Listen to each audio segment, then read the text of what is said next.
بسم اللہ الرحمن الرحیم۔ السلام علیکم۔ ملک فارس پر ایک بادشاہ حکومت کرتا تھا۔ وہ بڑا رحم دل اور انصاف پسند تھا۔ اس کا بیٹا شہزادہ رحمان بھی اپنے باپ کی طرح دلیر تھا۔ بادشاہ کو شکار کا بہت شوق تھا۔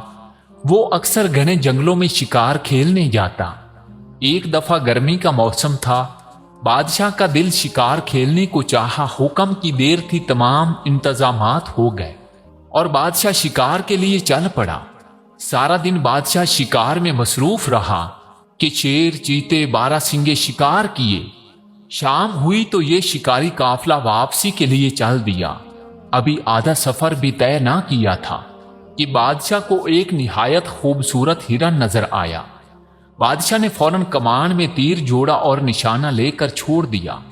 ادھر کمان سے تیر نکلا، ادھر ہرن چوکڑیاں بھرتا بھاگ کھڑا ہوا۔ نشانہ خطا ہو گیا تو بادشاہ غصے میں آ گیا۔ اس نے گھوڑے کو ایڑی لگائی اور ہرن کے تعاقب میں چل دیا۔ محافظ اور وزیر وغیرہ بھی پیچھے لپکے، مگر بادشاہ تیز رفتاری سے گھوڑا دوڑاتا ان کی نظروں سے اوجھل ہو گیا۔ بادشاہ نے کئی بار ہرن کا نشانہ لے کر تیر چلائے، لیکن ہرن کو ایک بھی نہ لگا اور ہرن جھاڑیوں میں غائب ہو گیا۔ رات کا اندھیرا جنگل میں اترنے لگا تھا۔ ہرن کے بچ نکلنے پر بادشاہ کو غصہ تو بہت آیا، لیکن کیا کر سکتا تھا؟ اندھیرا بڑھتا جا رہا تھا، اس لیے اس نے واپسی جانا ہی مناسب سمجھا۔ بادشاہ نے گھوڑے کی باگ موڑی اور ایڑی لگانے ہی والا تھا کہ رات کی خاموشی کو چیرتی کسی کے رونے کی آواز اس کے کانوں میں پڑی۔ بادشاہ چونک پڑا۔ آواز کسی عورت کی تھی۔ اس ویران اور بھیانک جنگل میں عورت کہاں سے آ گئی؟ پہلے تو بادشاہ یہ سوچ کر گھبرا گیا کہ کوئی بھوتنی یا چڑیل تو نہیں، لیکن پھر اسے خیال آیا کہ ممکن ہے اور کوئی مظلوم عورت ہو۔ رونے کی آواز قریب سے آ رہی تھی۔ بادشاہ گھوڑے سے اتر آیا اور لگام تھام کر اس کی طرف بڑھا۔ درختوں کے جھنڈ میں ایک پرانا کنواں تھا، جس کی منڈیر پر ایک نہایت ہی خوبصورت عورت بیٹھی رو رہی تھی۔ اس کا رنگ دودھ جیسا سفید اور بال سنہری تھے۔ اس نے پھٹے پرانے کپڑے پہن رکھے تھے۔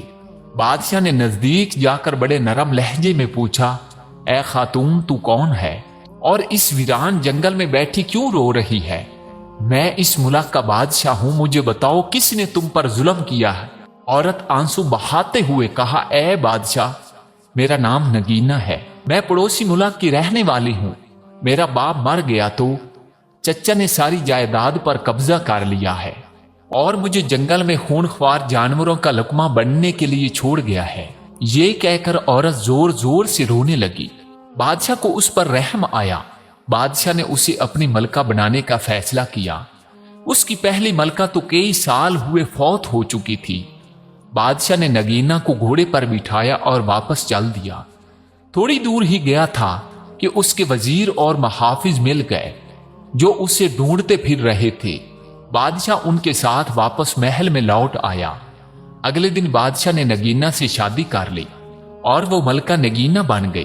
گھر گھر خالص گھی کے چراغ جلنے لگے، ہر طرف نعرے بجتے رہے، ہر اعلیٰ اور ادنا خوشیاں منا رہا تھا کہ ایک دن تک بادشاہ کی شادی کی خوشی میں جشن منایا جاتا رہا۔ شہزادہ رحمان کو بھی بہت خوشی ہوئی تھی۔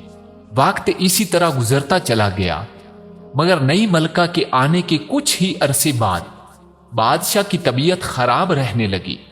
وہ دن بدن کمزور ہوتا جا رہا تھا۔ شہزادہ رحمان، وزیر اور دوسرے درباری بڑے پریشان ہوئے۔ ملک کے بڑے بڑے مشہور حکیموں نے علاج کیا، مگر کوئی فائدہ نہ ہوا۔ حتیٰ کہ بادشاہ بیمار ہو کر چارپائی سے لگ گیا۔ اس نے کھانا پینا بھی چھوڑ دیا تھا۔ اب تو شہزادہ رحمان بکھلا اٹھا کہ کیا کرے۔ دور دور کے ممالک سے حکیم منگوائے، لیکن بیماری کا علاج تو ایک طرف رہا، یہ ہی نہیں پتہ چل سکا کہ مرض کیا ہے۔ بادشاہ کا رنگ زرد پڑ چکا تھا، آنکھوں کے نیچے کالے نشان بن گئے تھے۔ شہزادہ رحمان نے فیصلہ کیا کہ ملک کے سب سے بڑے نجومی کے پاس جانا چاہیے، تاکہ پتہ تو چل سکے کہ بات کیا ہے۔ یہ نجومی شہر سے دور ایک پہاڑی غار میں رہتا تھا۔ شہزادہ رحمان اس کے پاس پہنچا تو نجومی نے حساب لگا کر کہا، اے شہزادے، بادشاہ سلامت کی بیماری کی وجہ ملکہ ہے۔ کیا؟ شہزادہ اچھل پڑا اور بولا، یہ کس طرح ہو سکتا ہے؟ نجومی بابا، میں تمہاری بات نہیں سمجھا۔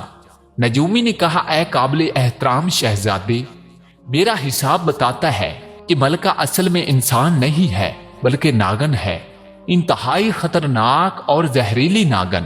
سنو، جب کوئی سانپ 500 سال کا ہو جاتا ہے اور ان 500 سالوں میں کسی انسان کی نظر اس پر نہ پڑی ہو تو اسے یہ طاقت حاصل ہو جاتی ہے کہ وہ جب چاہے انسان یا کسی بھی جانور کا روپ دھار سکتا ہے۔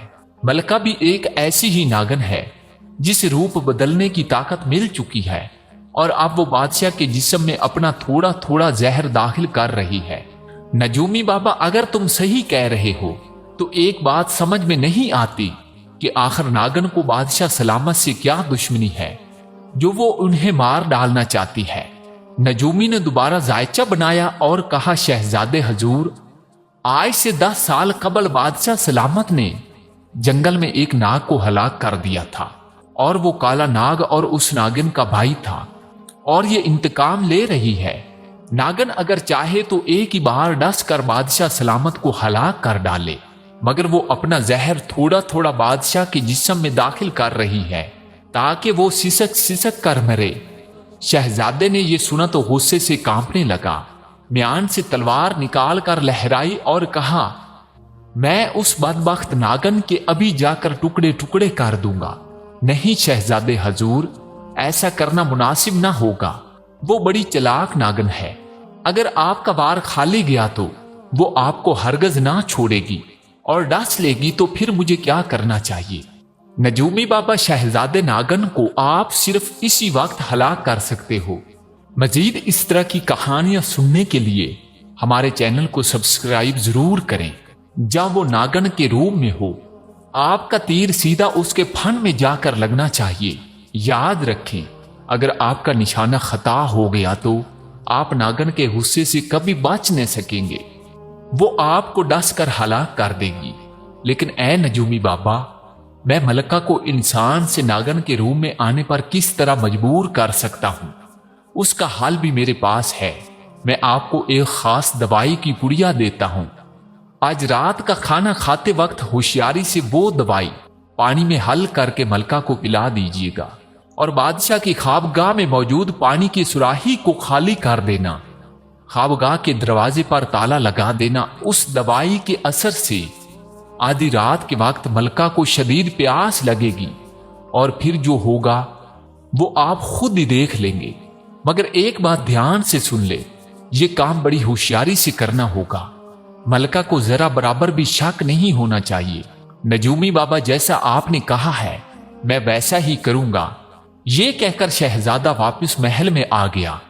رات ہوئی، کھانے کا وقت آیا تو شہزادے نے بڑی ہوشیاری سے دوائی ملکہ کے پانی کے گلاس میں ڈال دی۔ ملکہ کو پتہ ہی نہ چل سکا اور وہ پانی پی گئی۔ تھوڑی دیر بعد ہی شہزادہ اٹھ کھڑا ہوا۔ ملکہ نے حیرانگی سے کہا، کیا بات ہے شہزادے؟ آج تم نے بہت کم کھانا کھایا ہے، تمہاری طبیعت تو ٹھیک ہے نا؟ جی ہاں، بس آج بھوک کچھ کم تھی، آپ اطمینان سے کھائیے، شہزادے نے مسکراتے ہوئے کہا اور کمرے سے باہر نکل آیا۔ وہ تیزی سے دوڑتا ہوا بادشاہ کی خوابگاہ میں پہنچا اور سراہی کا پانی بہا دیا۔ اس کام سے فارغ ہو کر شہزادہ خوابگاہ کے سامنے والے کمرے میں چھپ گیا۔ کچھ دیر بعد ہی ملکہ خوابگاہ میں چلی گئی۔ شہزادے نے فوراً نجومی کی ہدایت کے مطابق باہر تالا لگا دیا اور خود تیر کمان لے کر روشن دان میں بیٹھ گیا۔ بادشاہ اور ملکہ مسہرے پر پڑے سو رہے تھے۔ رات آدھی سے زیادہ گزر گئی تو یکا یک ملکہ کو زوردار پیاس لگی۔ وہ اٹھی اور سراہی سے پانی لینا چاہا، مگر سراہی تو شہزادے نے پہلے ہی خالی کر دی تھی۔ ملکہ نے دروازہ کھول کر باہر نکلنا چاہا، لیکن دروازہ تو بند تھا۔ شہزادہ رحمان روغن دان میں چھپا بیٹھا یہ سب منظر دیکھ رہا تھا۔ دوائی کے اثر سے ملکہ کو ایسی زبردست پیاس لگی کہ اس کا منہ کھل گیا۔ اسے یوں لگا جیسے حلق میں کانٹوں کا جنگل اگ آیا ہو۔ ملکہ پریشان ہو گئی تھی کہ کہاں سے پانی حاصل کرے۔ پیاس بجھائے خوابگاہ سے ایک چھوٹی سی نالی باہر کو جاتی تھی یہ خالی نالی گندے پانی کے نکاس کے لیے بنائی گئی تھی۔ ملکہ نے فیصلہ کیا کہ ناگن بن کر نالی کے راستے باہر جا کر پانی پینا چاہیے۔ وہ دبے قدموں بادشاہ کے پاس آئی۔ بادشاہ تو سارے گھوڑے بیچ کر سو رہا تھا۔ ملکہ کو جب یہ اطمینان ہو گیا کہ بادشاہ بے خبر سویا پڑا ہے تو اس نے زمین پر ایک لوڈ لگائی اور اگلے ہی لمحے فرش پر ایک ملکہ کی جگہ ایک سیاہ ناگن موجود تھی۔ شہزادے نے جب یہ منظر دیکھا تو کانپ اٹھا۔ نجومی بابا نے سچ ہی کہا تھا، ناگن کی سیاہ کھال چمک رہی تھی۔ وہ بل کھاتی لہراتی نالی کے راستے باہر نکل گئی۔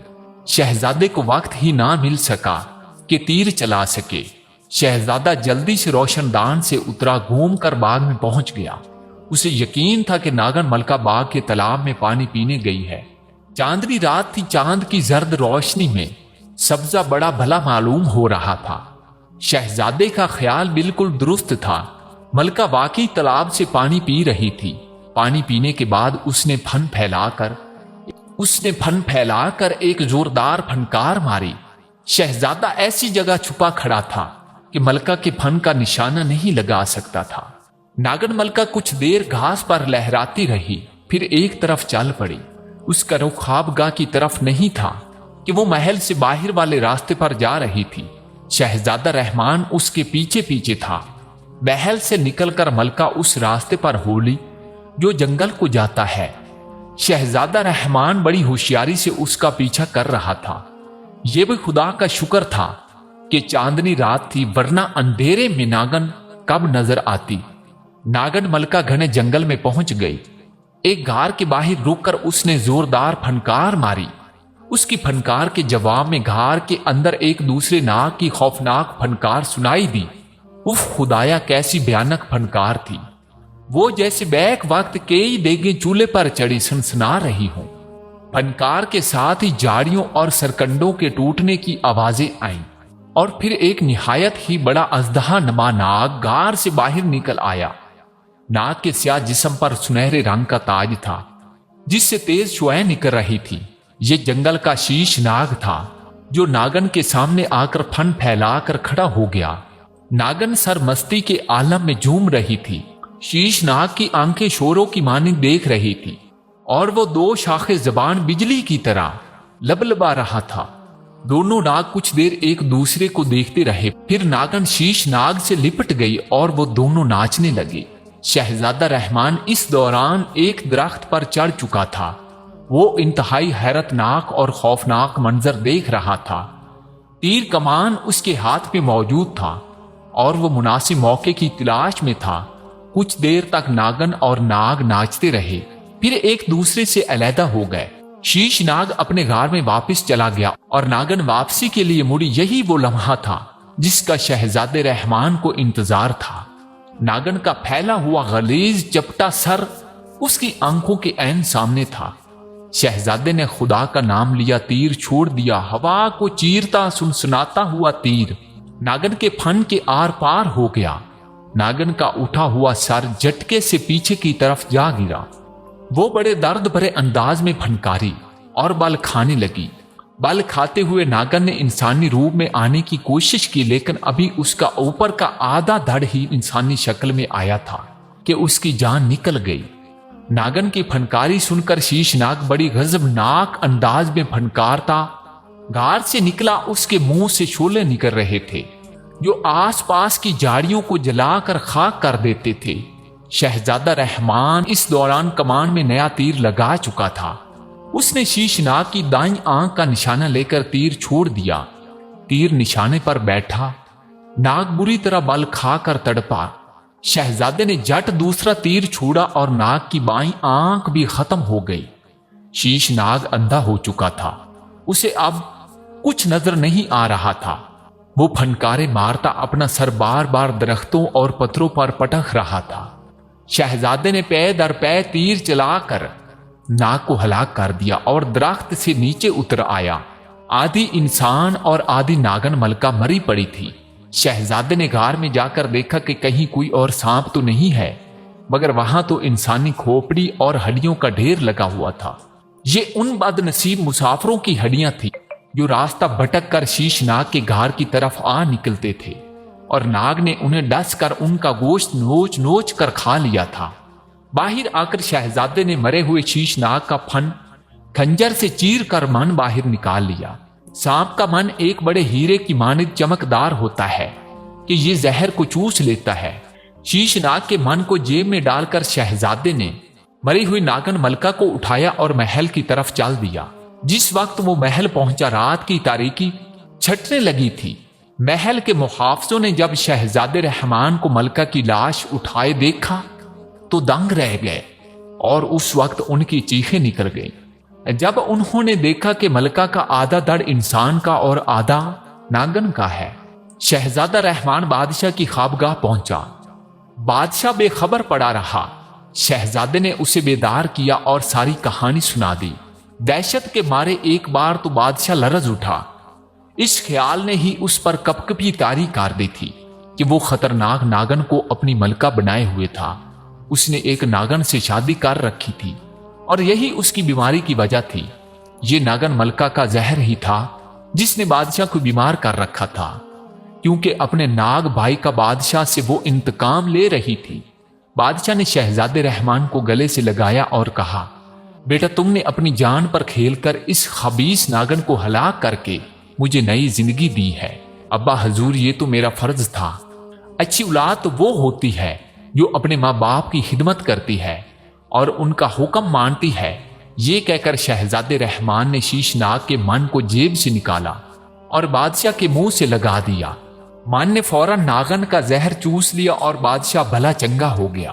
اسی وقت ناگن ملکہ کا جسم تڑ تڑ کے جلنے لگا اور دیکھتے ہی دیکھتے وہاں آگ کے چھوٹے سے ڈھیر کے سوا کچھ نہ بچا۔